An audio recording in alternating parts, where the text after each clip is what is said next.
नमस्कार साथियों, VNITI के YouTube चैनल पर आप सभी का स्वागत है। पिछली क्लास में हमने सेकेंड ईयर फिटर की थ्योरी का अनसॉल्व सॉल्व किया था। ठीक है, आज हम सॉल्व करेंगे फिटर सेकेंड ईयर में वर्कशॉप कैलकुलेशन, इंजीनियरिंग ड्राइंग और एम्प्लॉयबिलिटी स्किल के क्वेश्चन। तो यहाँ पे आ जाते हैं हम।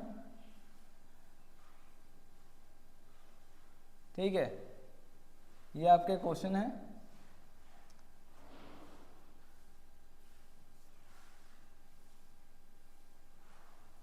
ठीक, तो आपका ये देखिए वर्कशॉप कैलकुलेशन एंड साइंस का ये पहला क्वेश्चन है। हम यहाँ से शुरू करेंगे। चलिए शुरू करते हैं। पहला क्वेश्चन है, क्या है, किसी गति परक के वस्तु के विरुद्ध घर्षण बल की दिशा क्या होगी। ठीक है, ये हिंदी में थोड़ा सा गलत छपा हुआ है। कह रहा है क्वेश्चन कि किसी गतिशील वस्तु, जो गतिशील वस्तु होती है, एक तरफ एक दिशा में गति करती रहती है, तो जब उस पर कोई घर्षण बल लगता है तो वो बल की दिशा क्या होती है। ठीक है, उस बल की दिशा क्या होती है, यानी कि वह किस दिशा में लगेगा। जैसे कि आप गाड़ी चलाते हैं, मान लीजिए, ठीक है, तो गाड़ी जब आप चलाते हैं, मान लीजिए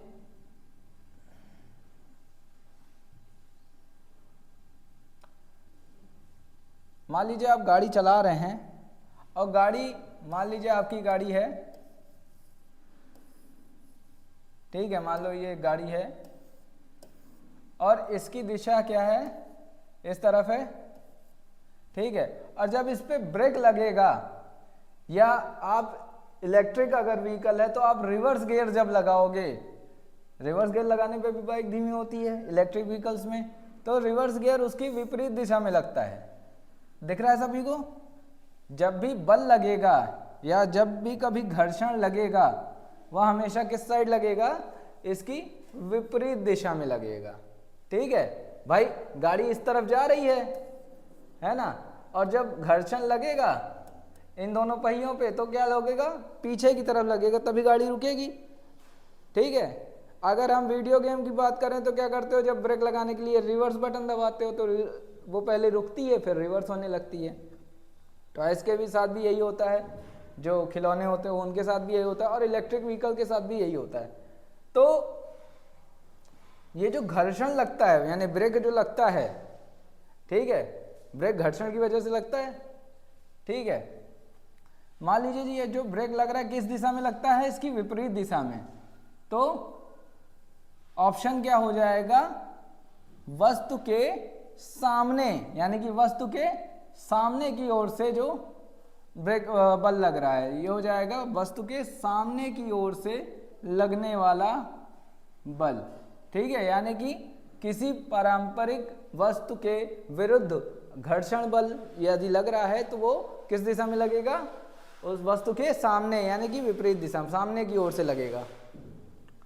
चलिए नेक्स्ट क्वेश्चन है, घर्षण के गुणांक को निरूपित करने के लिए किस प्रतीक का उपयोग किया जाता है। आप सभी जानते हैं घर्षण के गुणांक को निरूपित करने के लिए कौन सा प्रतीक यूज किया जाता है, वो होता है म्यू।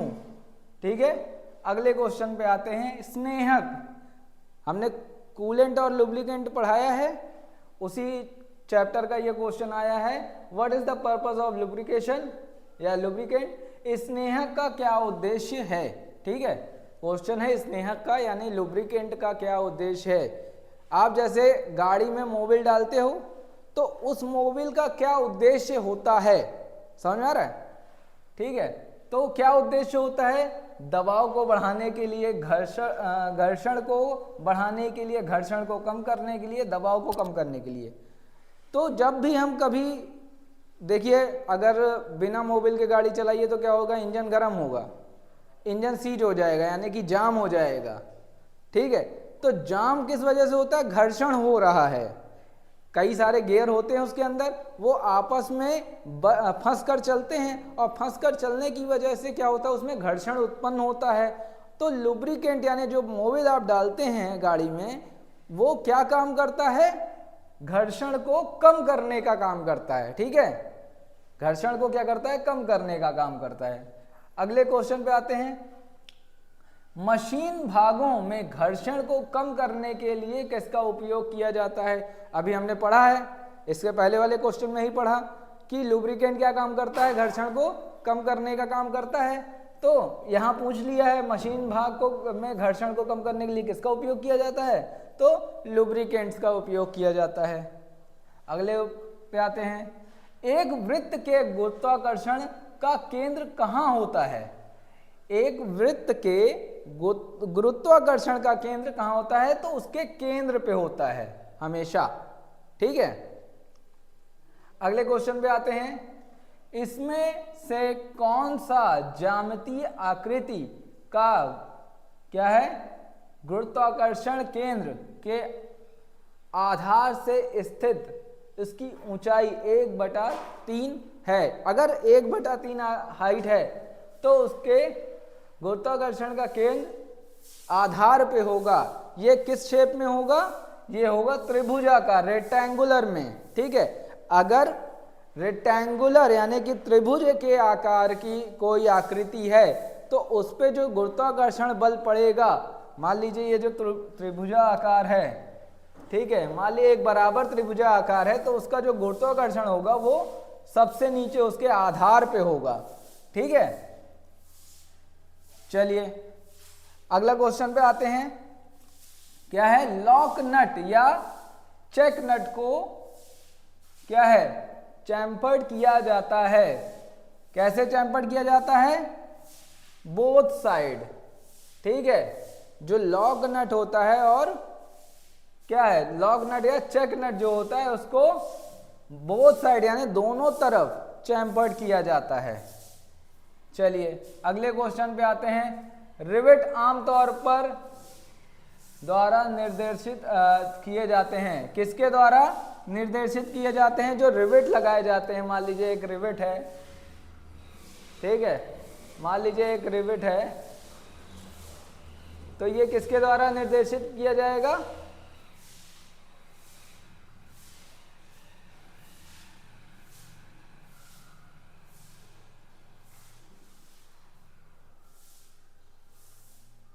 देखिए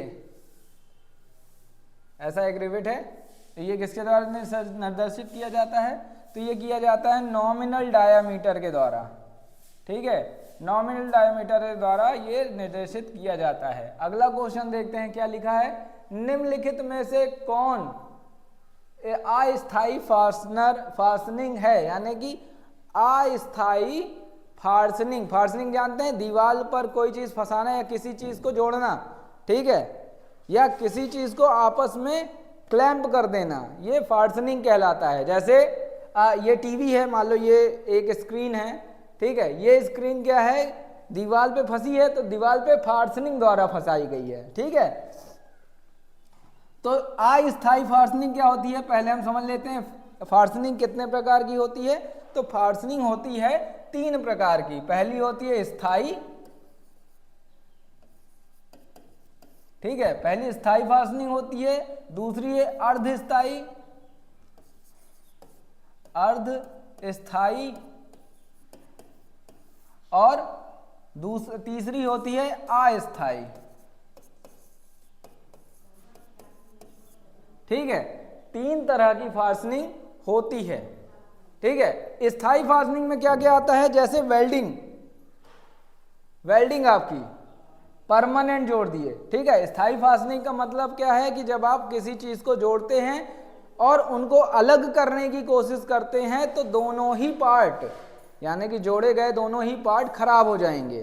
तो जब आप वेल्डिंग करते हैं, परमानेंट वेल्डिंग जब हो जाती है, तो जब आप उस वेल्डिंग को तोड़ने की कोशिश करेंगे, उस पार्ट को अलग करने की कोशिश करेंगे, तो क्या होगा कि जो जोड़ा गया पार्ट है और जिसमें जोड़ा गया है वो दोनों ही पार्ट खराब हो जाएंगे। ठीक है, ये स्थायी वेल्डिंग होती है। अर्धस्थायी वेल्डिंग क्या है कि जोड़े गए पार्ट, जो पार्ट आप जोड़ रहे हैं वो तो सही सलामत रहता है, लेकिन जिसमें जोड़ा जाता है वो क्या होता है, खराब हो जाता है। और अर्ध स्थायी में क्या होता है कि सामान को अलग किया जा सकता है, लेकिन क्या होता है दोनों में से कोई एक सामान, मतलब दो पार्टों में से कोई एक पार्ट खराब हो जाएगा। जैसे आपकी गाड़ियों की नंबर प्लेट हो गई, आजकल जो है ये हाई सिक्योरिटी नंबर प्लेट आती हैं, उनको देखिए रिवेट से लगाया जाता है। तो जब आप उसको उखाड़ेंगे तो क्या होगा, वापस अगर मान लो एक बार लगा दिए, फिर अगर उखाड़ेंगे तो क्या होगा, आपकी जो नंबर प्लेट है या तो वो खराब हो जाएगी, या तो जो जहां पर उखाड़ा गया है जो फास्टनर लगा हुआ है वो खराब हो जाएगा। तो अधिकतर केस में क्या होता है, जो फास्टनर लगाया जाता है, जो वहां पे कील जो रिवेट जो लगाया जाता है वो खराब हो जाता है, प्लस वो जिस नंबर प्लेट पे लगाया जाता है उस नंबर प्लेट का होल खराब हो जाता है। ठीक है, समझ में आ रहा है? चलिए आगे देखते हैं। अर्धस्थायी फास्टनिंग यह हो गई जैसे रिवेट, ठीक है। और अस्थायी फास्टनिंग क्या हो गई, अस्थायी फास्टनिंग वो फास्टनिंग होती है जिसमें सामान को आसानी से बांधा भी जा सकता है और खोला भी जा सकता है। खोलते और बांधते समय यानी कि जोड़ते और अलग करते समय दोनों ही पार्टों का यानी कि फास्टनर का भी और दोनों पार्टों का भी कोई नुकसान नहीं होता है। जैसे नट बोल्ट, नट और बोल्ट, ठीक है। अब आप गाड़ियों में ही देख लीजिए, आपके पहिए होते हैं, पंचर हो जाती है तो पहिया खोल के ले जाते हो, ठीक है, फिर वापस ले आके लगा देते हो, नट बोल्ट की वजह से लगता है। तो नट बोल्ट क्या हुआ, अस्थायी फास्टनिंग हुआ, ठीक है। तो क्या है इनमें से कौन सी अस्थायी फास्टनिंग है, तो ये हो जाएगी आपकी स्क्रू वाली।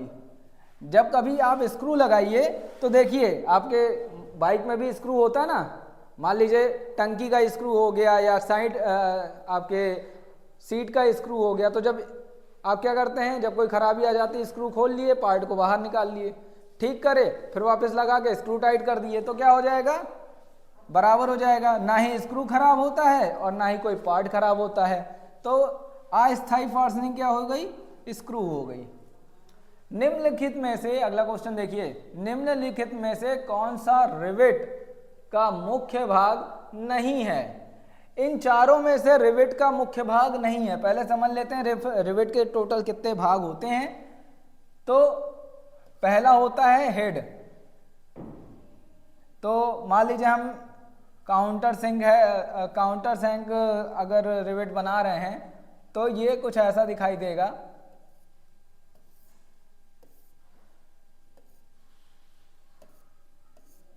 ठीक है, रिवेट कुछ ऐसा दिखाई देता है। ये इसका हेड हो गया, ठीक है, ये हो गया सैंक, काउंटर सैंक, ठीक है, और ये हो गई आप इसकी टेल, जितनी लंबी नीचे तक जाती है वो हो गई टेल। तो इसमें होता क्या नहीं है, पॉइंट नहीं होता है, ठीक है, इसमें क्या नहीं होता है, पॉइंट नहीं होता है। समझ में आया? सॉरी, टेल नहीं होता है, पॉइंट तो नीचे वाला हिस्सा है, टिप पॉइंट होता है, टेल नहीं होता है, इसकी लंबी पूंछ नहीं होती है। अगले पॉइंट पे आते हैं, मैट्रिक प्रेडो का ग्रेड कौन है। देखिए हिंदी में नहीं समझ में आ रहा, इंग्लिश समझ लेते हैं इसकी। क्या है, the thread angle of metric thread is. Metric thread का थ्रेड एंगल क्या होता है, पहले ये समझते हैं थ्रेड एंगल होता क्या है, ठीक है। तो यहां पर अगर आप देखिए तो थ्रेड एंगल कुछ ऐसा बना होता है, ठीक है,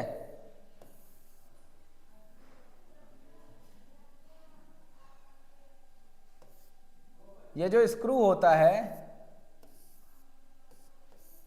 उसके दोनों तरफ ये जो थ्रेड चूड़ियां बनी होती हैं, इनका ये जो एंगल होता है, ये वाला एंगल, ये क्या कहलाता है, थ्रेड एंगल कहलाता है। तो इस एंगल को क्या कहते हैं, हम थ्रेड एंगल कहते हैं। और मैट्रिक थ्रेड में कितने का एंगल होता है, तो वो होता है 60 डिग्री का एंगल, ठीक है, हमेशा 60 डिग्री का एंगल होता है, ठीक। स्क्वायर थ्रेड में 90 डिग्री का एंगल होता है। देखिए एक ये चित्र दिया हुआ है अगले क्वेश्चन में, नीचे दिए गए चित्र में दिखाए गए सामान्य प्रयोजन के लिए रिवेट हेड है, मतलब इसमें कौन सा रिवेट हेड दिखाई दे रहा है। तो आप अगर ध्यान से देखें तो ये हेड जो है ये तिरछा कटा हुआ है, ठीक है, काउंटर सिंक है, ठीक है। तो यहां पे आ जाएगा काउंटर सिंक रिवेट। कैसा रिवेट है? काउंटर सिंक है, ठीक है। स्नैप होता तो ये चौकोर होता, पैन होता तो क्या होता, देखिए स्नैप होता तो कैसा होता, ऐसा, ठीक है, ऐसा होता, समझ आ रहा है। और पैन होता तो कैसा होता, ये स्नैप हो गया, पैन होता तो ये ऐसा होता।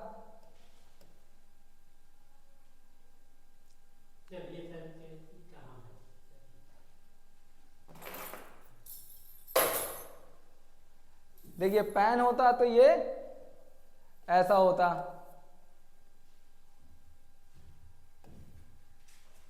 सॉरी,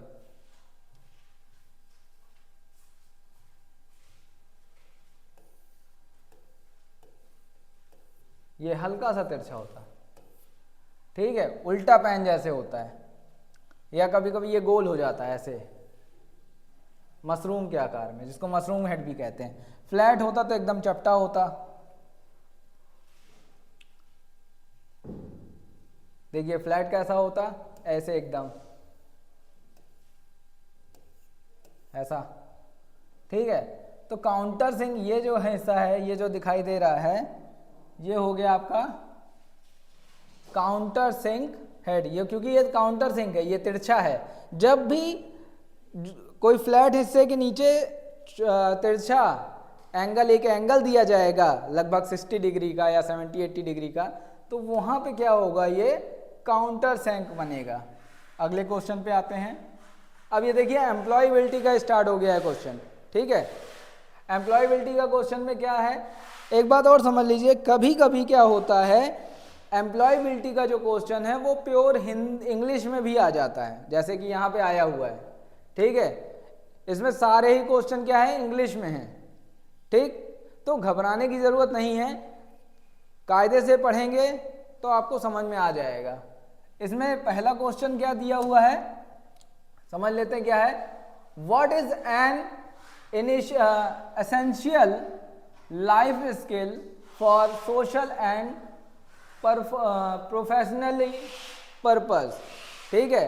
तो क्या है, what is an essential life skill for social and professional purpose, यानी कि प्रोफेशनल पर्पस और सोशल लाइफ के लिए कौन सी स्किल यानी कौन सा कौशल आवश्यक है, एसेंशियल है, बहुत जरूरी है। तो वो हो गई लर्निंग स्किल। आप अगर देश के किसी भी कोने में जाएंगे, अगर आपको इंग्लिश की भाषा आ रही है, ठीक है, तो आपको अधिक महत्वपूर्ण भी समझा जाएगा, ठीक है, खास व्यक्ति भी समझा जाएगा। और दूसरी चीज, आप अपनी चीज़ों को कायदे से एक्सप्रेस कर पाएंगे। अब जैसे बेंगलोर वगैरह में क्या है, तमिल बोली जाती है, ठीक है, कन्नड़ बोली जाती है, तो वहाँ पे आप हिंदी तो बोल नहीं पाओगे, वहाँ पर क्या चलेगी, इंग्लिश चलेगी, ठीक है।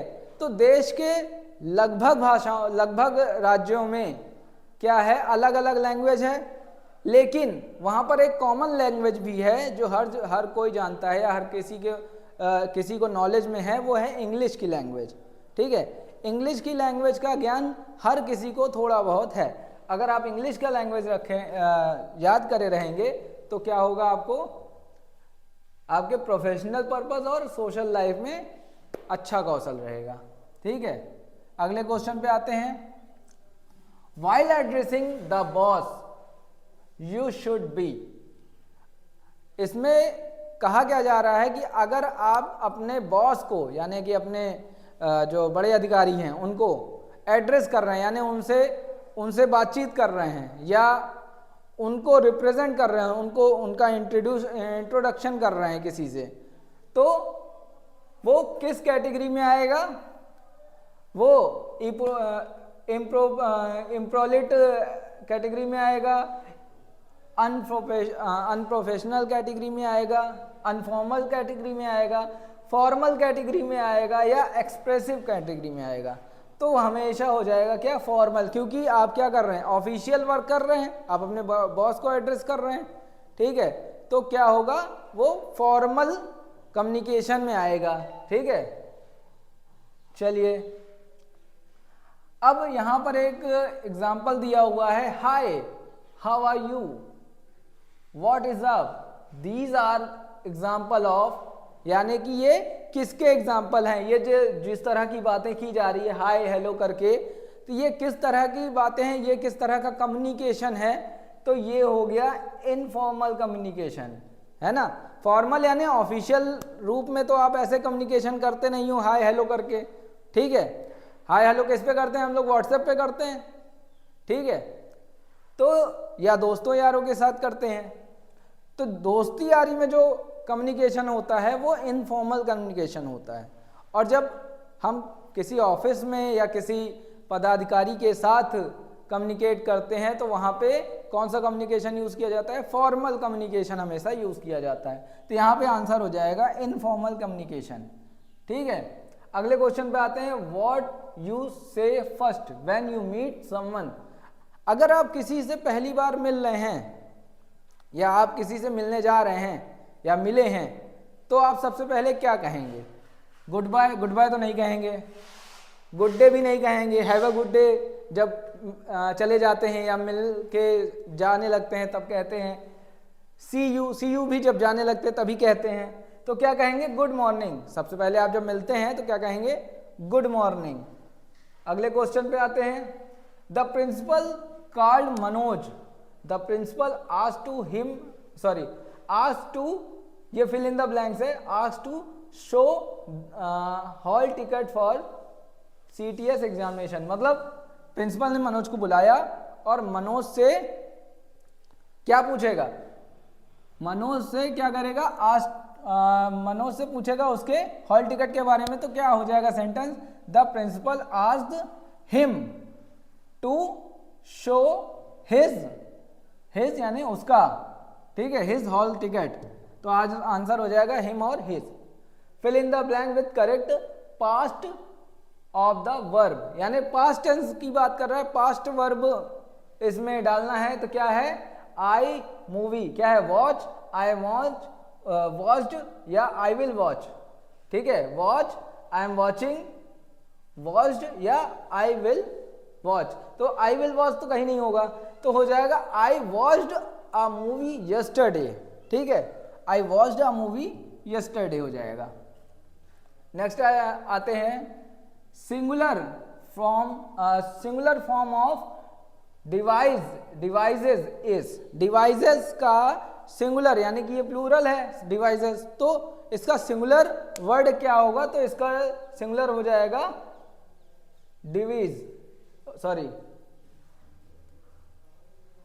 डिवाइस, ठीक है, ये हो जाएगा डी, डिवाइस, ठीक है, डिवाइस, डिवाइसेस, ठीक है, ऐसे ही समझ लेते हैं, device end devices. Next question पे आते हैं, ये भी एक फिल इन द ब्लैंक है। देखिए, द अनाउंसमेंट मेड यस्टरडे, यानी कि हो चुकी है ना, तो थर्ड फॉर्म लग जाएगी, announcement made yesterday was necessary, complete the sentence in appropriate word. इस वर्ड को अप्रोप्रिएट में कंप्लीट करना है। तो क्या है, the announcement made yesterday was necessary हो जाएगा, मेक तो नहीं होगा क्योंकि ये हो चुका है, तो थर्ड फॉर्म लगेगी। वॉज मेड भी नहीं होगा क्योंकि वॉज यहाँ पे ऑलरेडी लगा हुआ है। विल मेड नहीं होगा क्योंकि वॉज लगा हुआ है, ये फ्यूचर टेंस है ही नहीं, पास्ट टेंस है, तो ये हो जाएगा क्या, मेड, ठीक है। अगले क्वेश्चन पे आते हैं, fill in the blanks with proper interrogative, ठीक है, इसमें पूछा है इंट्रोगेटिव में, क्वेश्चन में इसको सेंटेंस को बदलना है। तो वेंट, क्या है, went wrong with yesterday's game, क्या हुआ, पिछले मतलब यस्टरडे यानी कल के गेम में गलत हुआ, तो आंसर हो जाएगा कि कल के गेम में क्या गलत हुआ। ठीक है, तो हो जाएगा what went wrong with yesterday's game.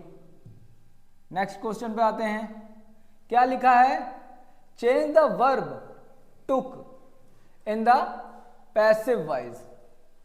Passive voice में टुक को चेंज करना है, तो हो जाएगा वॉज एंड वेन टेकन। ठीक है, टेक, टुक, फिर टेकन, तो टुक है, टुक सेकंड फॉर्म है, तो हमेशा सेकंड फॉर्म प्रेजेंट टेंस के साथ तो लगती नहीं है, पास्ट टेंस के साथ लगेगी हमेशा। तो पास्ट टेंस के साथ अगर लगेगी तो पैसिव वॉइस बनेगा क्या, वॉज टेकन या वर टेकन। ठीक है, नेक्स्ट क्वेश्चन पे आते हैं, complete the sentence with appropriate word, the plumber the tap only now. क्या कह रहा है, the plumber the tap only now, यानी कि ये खाली स्थान भरना है हमें। तो द प्लम्बर क्या है, the plumber is fitting the tap only now, यानी कि प्लम्बर अभी केवल फिट कर रहा है, अभी ही फिट कर रहा है, मतलब अभी ही से शुरू किया है उसने फिट करना। ठीक है, ऐसा हो जाएगा, the plumber is fitting the tap only now.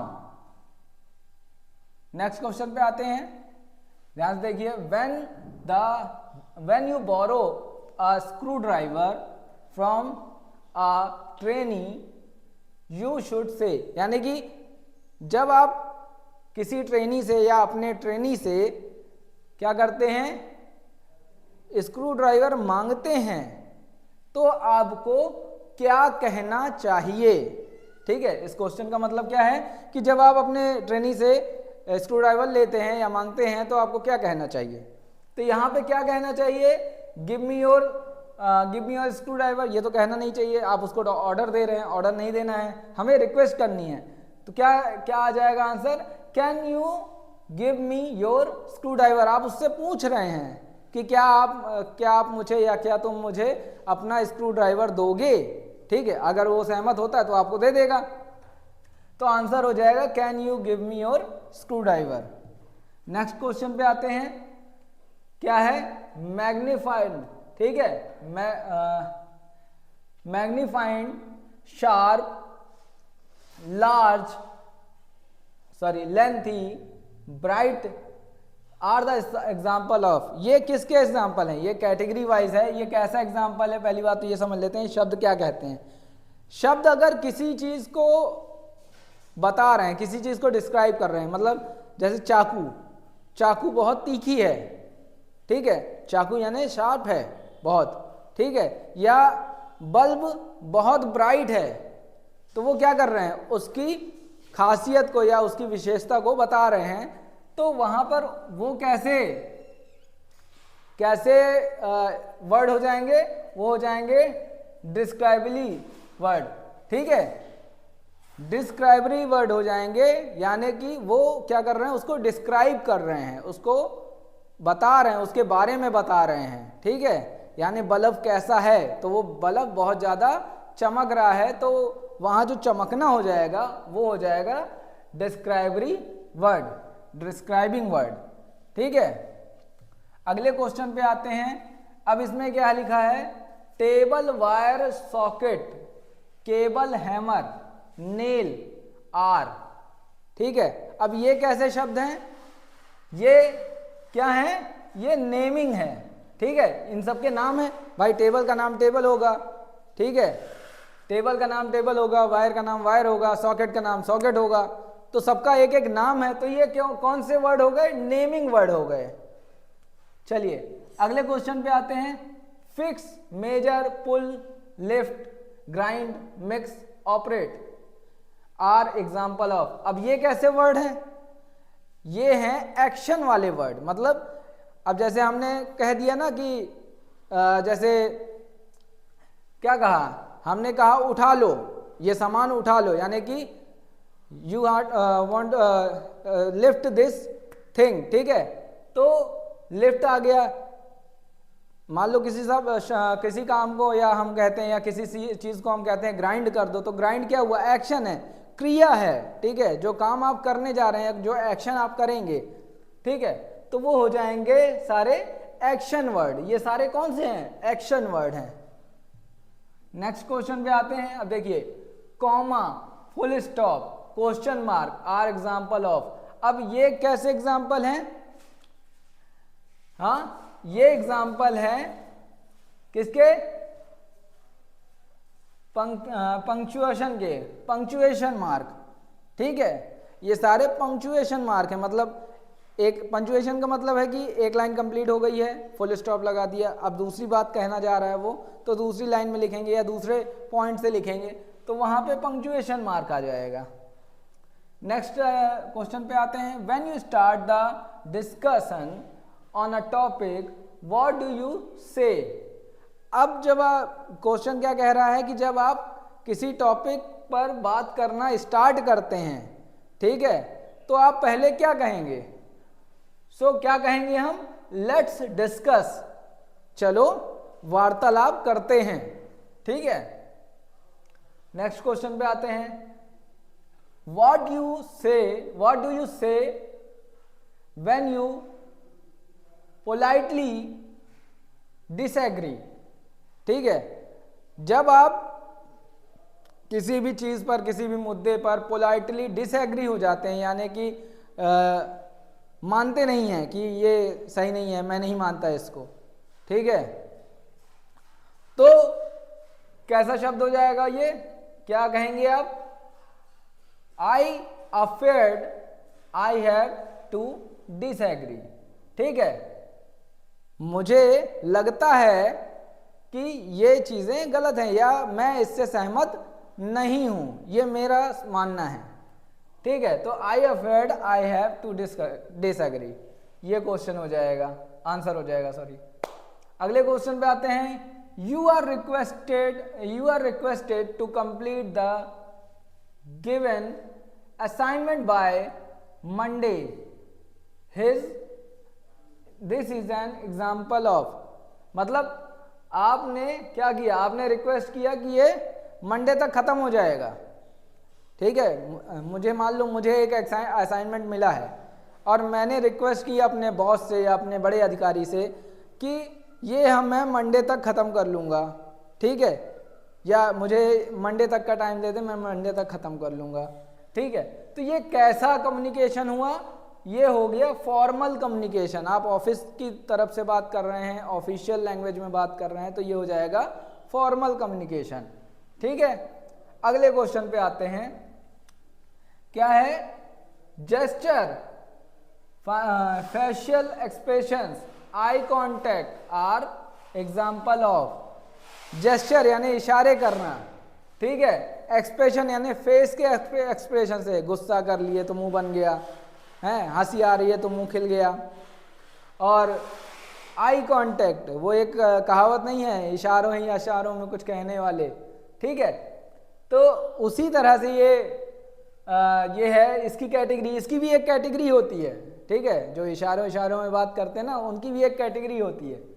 तो गेस्चर जो हम इशारा करते हैं, ठीक है, उसे गेस्चर कहते हैं।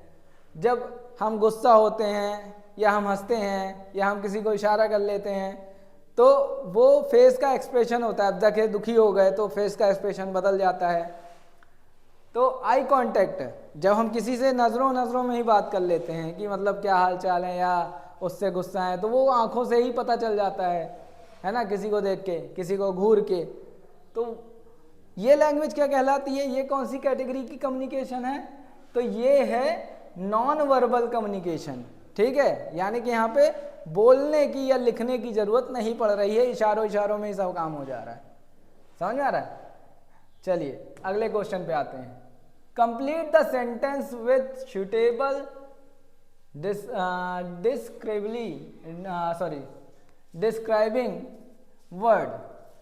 Complete the sentence with describing word. ये डिस्क्राइब करने के लिए, डिस्क्राइब करने का एक कोई वर्ड लगाना है और इस सेंटेंस को पूरा करना है। तो क्या है? द एरिया इज, क्या हो जाएगा? द एरिया इज एक्सपेंसिव, महंगा है, as a house in it cost of lot money. तो एक्सपेंसिव आंसर आ जाएगा। हम क्या कर रहे हैं, उसकी विशेषता बता रहे हैं ना, उसकी खासियत बता रहे हैं, क्या है वो, एक्सपेंसिव है, महंगा है। उसी तरह से अगले क्वेश्चन पे आते हैं, ठीक है, इसमें भी वही चीज पूछा है, complete this sentence with suitable, क्या है, describing word. The road is in my town are in, क्या है, कंडीशन। तो किस कंडीशन में है, गुड कंडीशन में है, ठीक है, कैसी कंडीशन है उसकी, गुड कंडीशन रहेगी। चलिए अगले क्वेश्चन पे आते हैं, complete the sentence with suitable describing word. There is a garden with lovely flower. तो यहां पे जो खाली स्थान है इसमें कौन सा डिस्क्राइबिंग वर्ड आ जाएगा, ये आ जाएगा ब्यूटीफुल, ठीक है। There is a beautiful garden with lovely flowers. चलिए अगले क्वेश्चन पे आते हैं, क्या है, complete the sentence with suitable describing word. There is a playground near our house. तो यहां पे डिस्क्राइबिंग वर्ड क्या हो जाएगा, कैसा हो जाएगा, big. There is a big playground in our house, sorry near our house, ठीक है, हमारे घर के पास एक बड़ा प्लेग्राउंड है। अगले क्वेश्चन पे आते हैं, अगला क्वेश्चन भी सेम चीज है, यहां पे हम डायरेक्ट एग्जांपल पढ़ते हैं। तो एग्जांपल क्या हुआ, देयर आर अपार्टमेंट इन माई नियरहुड, ठीक है। तो देयर आर स्पेशियस, यानी कि क्या है, बहुत ही जगह वाला, बड़ा, ठीक है, spacious area, spacious apartment in our neighbourhood, ठीक है, हमारे नियरहुड में बहुत स्पेशियस अपार्टमेंट है। अगले क्वेश्चन पे आते हैं। अब देखिए 75 क्वेश्चन आपके ये पूरे हो गए। एम्प्लॉयबिलिटी, इसको और एम्प्लॉयबिलिटी हो गया आपका, वर्कशॉप कैलकुलेशन और इंजीनियरिंग ड्राइंग, ठीक है, इनका क्वेश्चन आज कंप्लीट हो गया है। चलिए धन्यवाद।